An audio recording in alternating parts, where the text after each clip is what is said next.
കൊതുകിനെ ഭയന്ന് കാളയ്ക്ക് ജീവൻ അർപ്പിച്ച ആ മഹാ മനുഷ്യന് വേണമെങ്കിൽ ഒരു നോക്ക് കണ്ടോളൂ.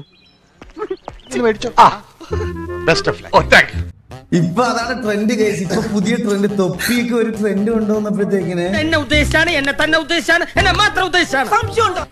ഇപ്പൊ നാട്ടിലുള്ള എല്ലാരും 5 പേരെ വിളിച്ചിരുത്തിയിട്ട് ഗ്രൂപ്പ് ലൈവ്. കുത്തി പറയുന്ന പോലെ എനിക്ക് ഫീൽ ചെയ്യുന്നുണ്ട് കേട്ടോ. കുത്തിയില്ലല്ലോ, കുത്താൻ പോണല്ലേ. എടാ ഇത് ആരടാ കണ്ണാടാ? ഇതേത് കണ്ണാടാ?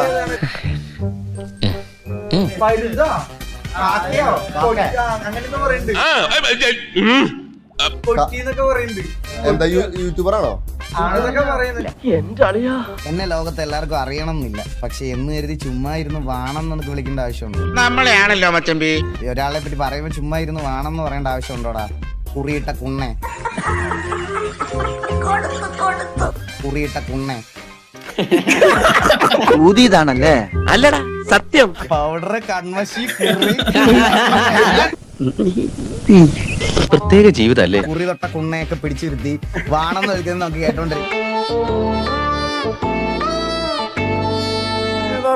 ആ സമയത്ത് ഒരു മാസ് റോളിലാട്ടം വന്നേ.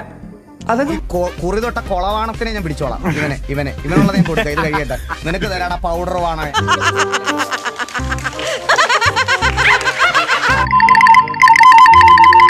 വാണം അവന്റെ തന്തയെ പോയി വിളിക്കാൻ പറഞ്ഞാൽ മതി. അവന്റെ തന്ത എന്തിനാടോ ഇങ്ങനെയുള്ളതിനെ കൊണ്ടാക്കുന്നത്?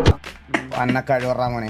കിട്ടേണ്ടതൊക്കെ കിട്ടിയല്ലോ, സമാധാനമായി. ലോകത്തിലേക്ക് ഏറ്റവും വലിയ അലവലാതിക്കുള്ള ഒളിമ്പിക് സ്വർണം നിനക്ക് കിട്ടൂന്നായിരുന്നു എന്റെ പ്രതീക്ഷ. പക്ഷെ ഇപ്പൊ മനസ്സിലായി, നിനക്ക് വെള്ളിയെ കിട്ടുള്ളൂ. തൊഴിലുറപ്പ് പണിക്ക് പൊക്കൂടാ നിനക്കൊക്കെ. തൽക്കാലം ഇത്രയും മതി.